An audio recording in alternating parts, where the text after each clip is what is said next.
Assalamualaikum warahmatullahi wabarakatuh. Baik, hari ini materi kita adalah uji koefisien regresi secara bersama-sama atau disebut dengan uji F ya. Jadi uji F.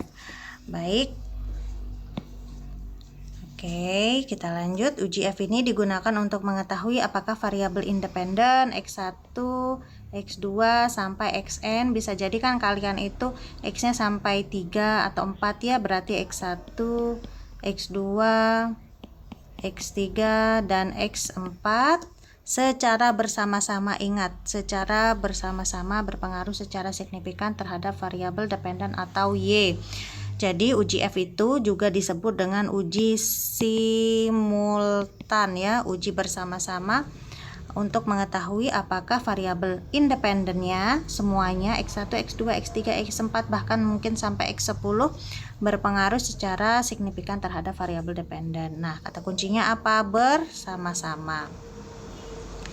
Baik, kita lanjut. Itu regresi ya, untuk mengetahui variabel independen secara bersama-sama berpengaruh secara signifikan terhadap variabel dependen.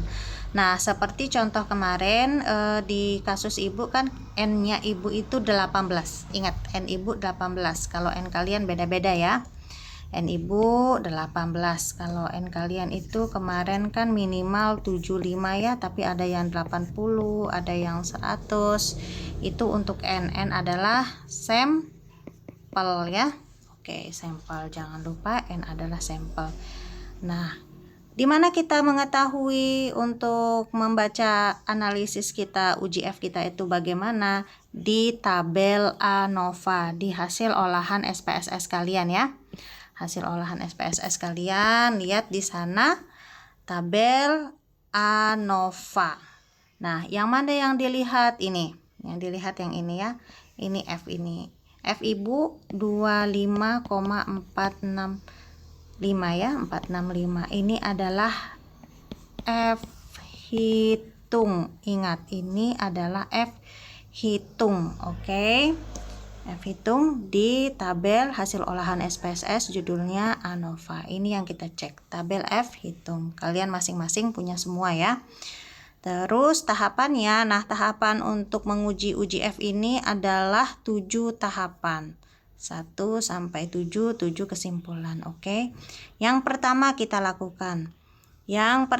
lakukan adalah merumuskan hipotesis HO dan HA. HO itu namanya hipotesis nol, hipotesis mula-mula.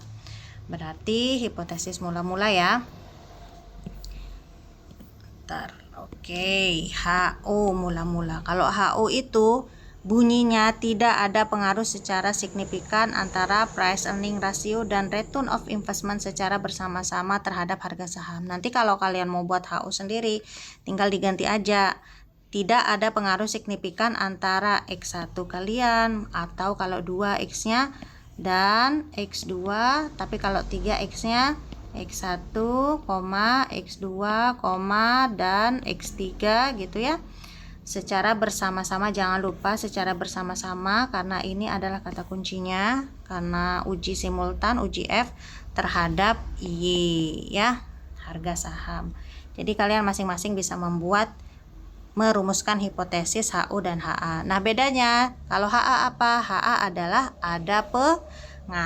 Nah, dalam penelitian itu kita berharap kita menerima HO atau HA. Jelas, kita berharap kita menerima HO dan menolak HA. Ibarat kata, kenapa kita melakukan penelitian kalau variabel independen kita tidak berpengaruh terhadap variabel dependen kita? Kenapa kita melakukan penelitian kalau X kita tidak berpengaruh terhadap Y kita? Berarti kita berharap menerima HA, menolak HO ya. Oke, ada pengaruh signifikan. Lalu menentukan tingkat signifikansi. Tingkat signifikansi menggunakan alfa 5%. Ini kata di Word-nya itu, kenapa dia kotak? Karena nggak bisa ngebaca ya, ini alfa ya. Ini alfa 5%. Nih, nggak kebaca. Terus habis itu tingkat signifikansi 5% atau 0,05. 0,05 dapat dari mana? 5% itu kan 5 per 100, berarti 0,05 desimalnya ya. Oke. Nah, ini adalah ukuran yang standar sering digunakan dalam penelitian. Kenapa alfa 5%? Berarti kalau alfa 5% itu, alfa itu adalah tingkat error atau kesalahan dalam mengolah data, boleh 5%. Tingkat toleransinya boleh kita salah, tapi maksimal 5% kesalahan kita. Berarti kalau 5% kesalahan kita, tingkat kepercayaan kita adalah 95%. Kita yakin bahwa data kita, cara kita mengolah data, cara kita mengumpulkan, menganalisis, sampai mengambil kesimpulan itu 95% itu tepat sesuai standar. Jadi alfa 5% itu adalah alfa tingkat kesalahan yang ditolerir, boleh kita salah tapi 5%.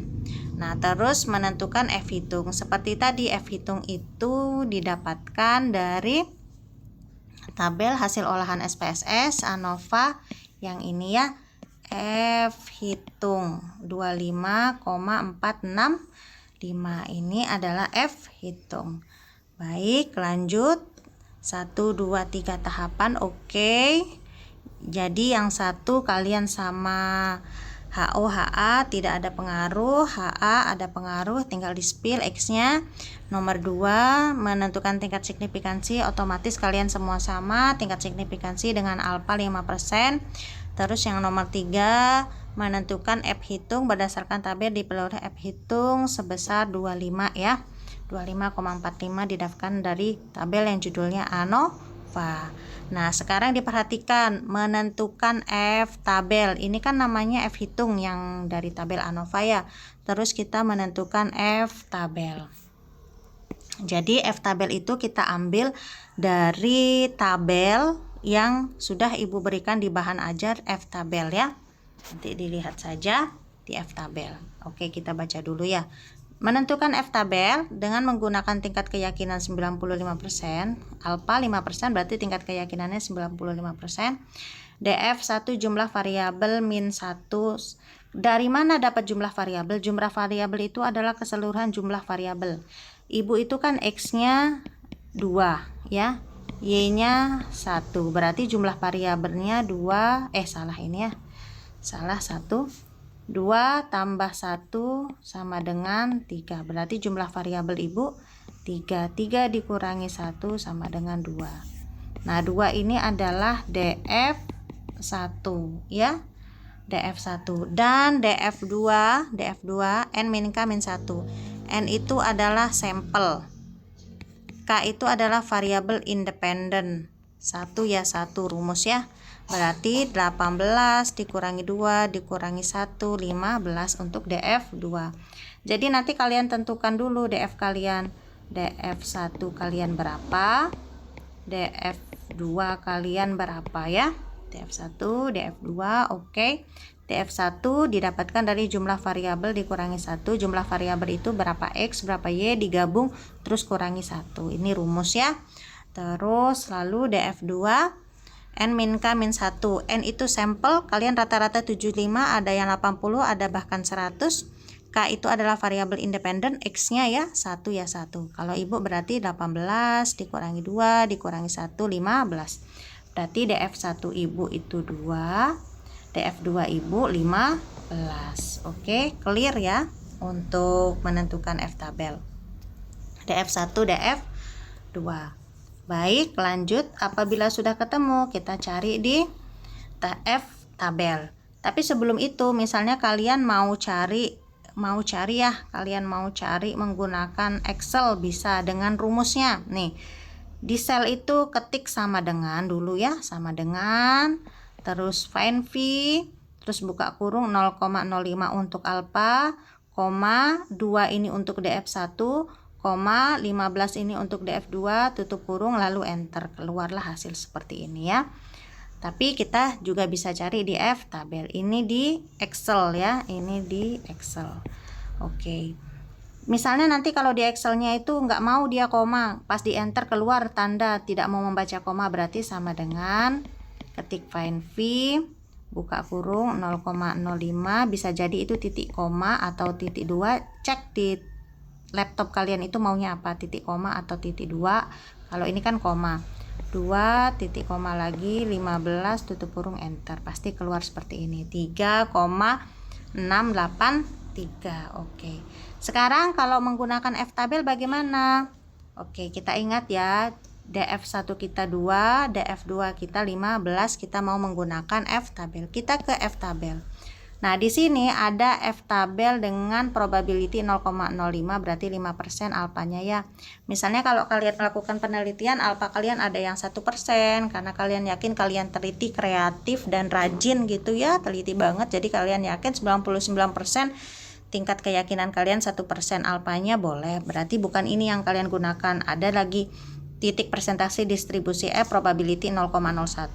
Tapi misalnya kalian, oh saya ini kayaknya karena terlalu luas, skalanya terlalu besar, kayaknya tingkat errornya agak besar deh 10%. Berarti beda lagi ya, 0,1 ya. Nah, karena kita pakai 5%, probability 0,05 menggunakan tabel F ini. Berarti ini juga kalian gunakan kalau alfanya 5%. Tapi kita sepakat satu kelas ini menggunakan alfa 5% ya. Nah, lihat di sini ya. Oke, lihat di sini. Sekarang kita menentukan F tabel kita. Bentar. Oke. Ingat, tadi sudah kita hitung DF1. Terus DF2. Nah, DF1 itu yang mana? DF1 itu kolom ya, atau N1 untuk DF1. DF2 mana? N2 atau untuk baris ya. Ini DF2 atau N2. Tadi DF1 ibu berapa? 2. Nah, ini 2 ya, kolom 2. DF2 ibu berapa? 15. Nah, pertemuan kolom 2 dan baris 15 inilah yang menjadi F tabel. Inilah yang menjadi F tabel. Oke.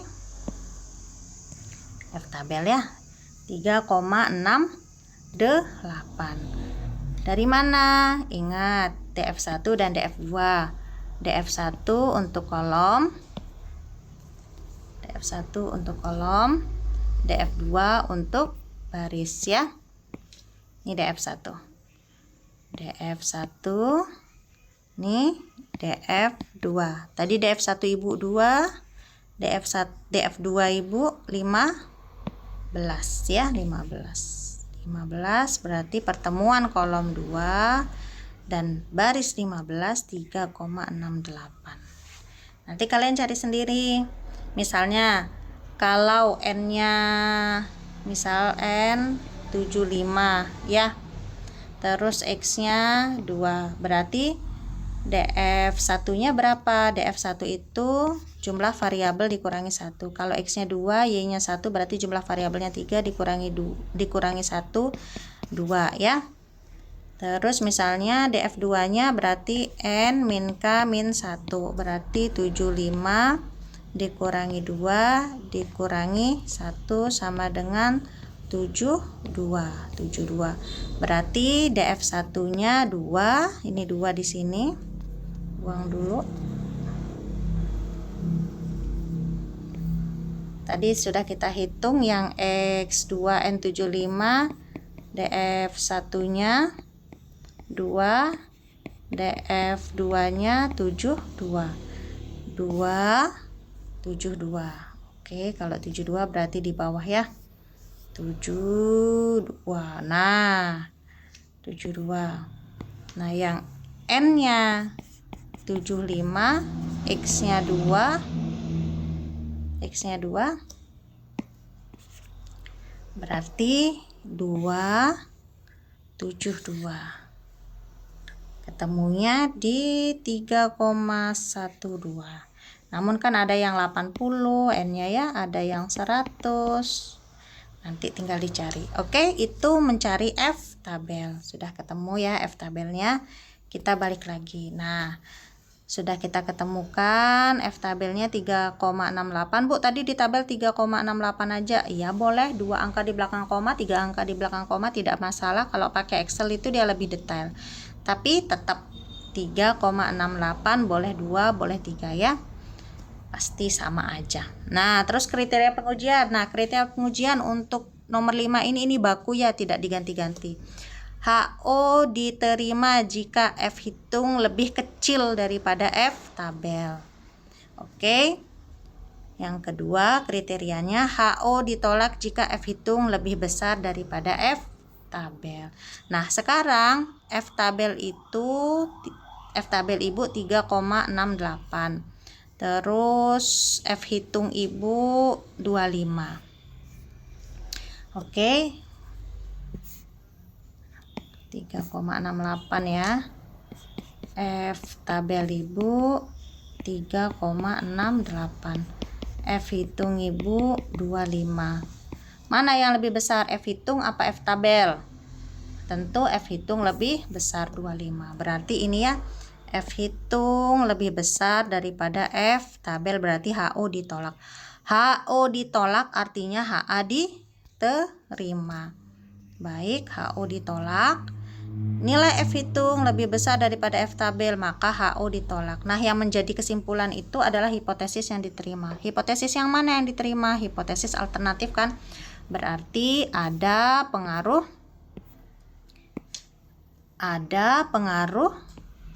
secara signifikan antara price earning ratio dan return of investment atau ROI secara bersama-sama terhadap harga saham. Jadi kasus ini dapat disimpulkan bahwa PER dan ROI secara bersama-sama berpengaruh terhadap harga saham pada perusahaan di BEC. Ini keterangannya aja ya.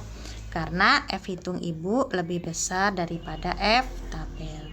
Nah, ini kriteria pengujian nomor 5 ini baku, ini kriteria, nggak boleh diganti. Nanti kalian tinggal bandingkan aja yang nomor 6. Langkah 6, lebih besar F hitung apa lebih besar F tabel. Kalau lebih besar F hitung berarti HO ditolak, HA diterima. Berarti kalau HA diterima yang menjadi kesimpulannya kan ada pengaruh. Tapi misalnya F hitung ibu itu 2, berarti kan F hitung ibu itu misalnya 2, sedangkan F tabel 3, berarti F hitung lebih kecil daripada F tabel. Yang ini berarti ya F hitung lebih kecil daripada F tabel, berarti HO diterima. HO diterima berarti di kesimpulannya itu adalah hipotesis yang diterima, berarti tidak ada pengaruh secara signifikan antara price earning ratio. Nanti kalian buat ya. Nah, nanti di tabel diskusi ini kalian akan menjawab hasil olahan SPSS kalian, membuat rumusan hipotesis. Yang perlu kalian buat itu rumusan aja, karena ini pasti beda. Nomor 2 sama nomor 3. Nomor 3 nggak usah dibuat, cukup untuk SS anunya aja, SS ANOVA-nya aja, kan langsung kelihatan F hitung kalian kan. Terus yang berarti yang kalian buat 1467. Kalian buat di diskusi langkah 1, langkah 4, langkah 6, dan langkah 7. Ya, 1, 4, 6, 7. Karena untuk melihat langkah yang menentukan F hitung, nanti kan kalian lampirkan SS ya. Jadi sudah jelas. Berarti 1, 4, 6, 7. Oke. Nanti kalian buat di tabel di forum diskusi ya. Kalian utarakan di situ hasil uji F kalian di tabel diskusi.